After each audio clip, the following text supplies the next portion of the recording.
Every time you go out with your camera, you might be missing out on some amazing photo opportunities. Why? Well, I find that a lot of photographers fail to notice what I like to call vital visual cues, things that just make us pick up a camera. So in this video, I not only want to help you to notice more of these visual cues, but also show you how they can work in practice to translate what we see into beautiful photographs.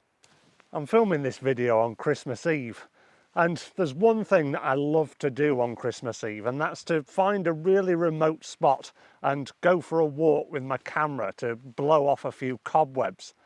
I don't have any photographs in mind that I want to achieve. I'm just going to rely on those visual cues that jump out at me as I wander around to stimulate my photographic process. Which neatly leads me on to my first few tips.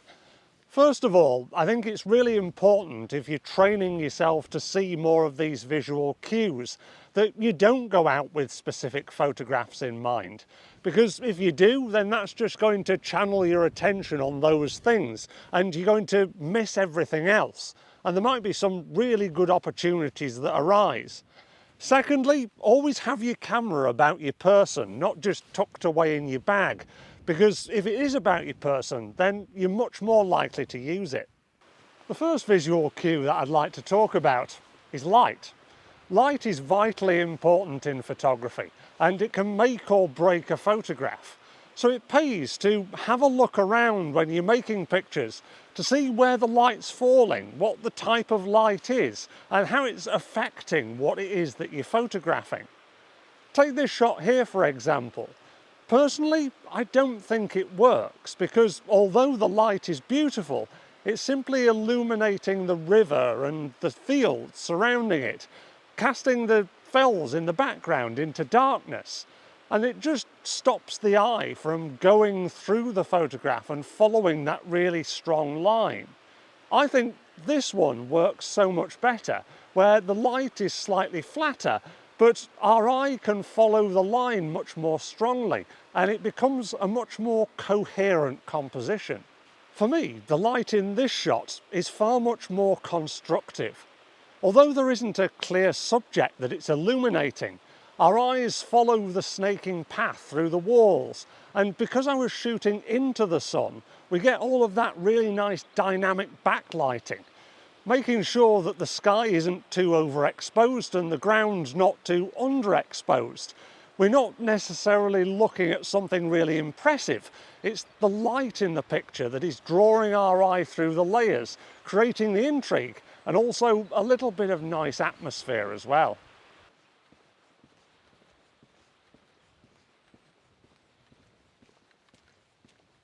The next visual cue that I'd like to talk about is subject. Now, a subject can be pretty much anything, but it's something that jumps out in the photograph and says, "Look at me." It could be something that just is different to absolutely everything else in the scene. It could be something that you have an emotional connection to, or it could be an element within the frame that's being illuminated by that lovely light that we've just been talking about. One of the best ways to train yourself to see subjects is to, instead of seeing the scene in front of you as a big picture, try and compartmentalise it into little sections and ask yourself, which of these sections is drawing my eye the most? That will be your subject. The more you can get into the habit of seeing things this way, the more you'll be able to compose your photograph around that subject much more easily and make it stand out more in your photograph, making your pictures much more compelling to look at. Take this photograph here as an example. If I asked you to say what the subject of this picture was, then hopefully you'd be able to tell me straight away. It's the tree. It's aligned centrally, so your eye goes straight to it, and the background doesn't take over. It simply adds context and complements it with that nice strip of light.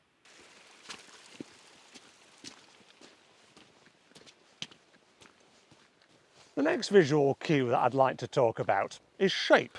Now, I know this might sound a little bit left field, especially after subject and light, which are a bit more obvious, but shapes also form a really important role within our photographs, whether it's providing structure to the frame or leading our eye to specific areas. Just like we were compartmentalising our scene to see what stood out to formulate our subject, to train yourself to see shapes within scenes, what you've got to do is compartmentalise them into simple shapes like squares, circles and triangles. Take this scene behind me here as an example. We've got this wire mesh fence that's curving round and it's meeting the line of the valley in the background, which is creating a semicircle on that side of the frame. If we look to the sky above the valley, which is coming down into a point, that's formulating a triangle. And if we look to the fields in the valley below, they're all segmented by these very straight dry stone walls, which are creating more square shapes. At this point, you're probably thinking, where are you going with this, Tom? But by compartmentalising your scene into these simple shapes, not only does it help you to form a structure within the frame, it also helps you to notice the lines of these shapes, which can create layers and draw your eye through those layers to a subject. They can even formulate a subject themselves by creating textures, patterns and details. Take this shot here as an example, where we've got two very strong rectangular shapes at either side of the frame. They're sort of compartmentalised again into smaller rectangles, formulating the corrugations of the iron doors. And then we've got a sort of curved shape of the post in front of them, and then another angular oblong shape coming off the side of that. There isn't really a subject here, but it's the shapes that is creating that interest and also being added to by that wonderful side lighting that is adding to the dynamism of those shapes by creating shadows. Our fourth visual cue is feeling. Now, unfortunately, this isn't something that I can specifically train you to see more of, because it's often a personal emotional connection that we have to the thing or place that we're photographing. I suppose the best way to engage with more feeling when you're out and about taking photographs is to just be aware of everything around you and try and appreciate it as much as you can. Because if you don't, and you've always got your head down looking for the next shot, then you're not going to get as many of those feelings to take photographs. It's just going to be a quite regimented process. Whereas being open to various different things will allow those feelings to generate, and hopefully when they do, they'll prompt you to take some great shots.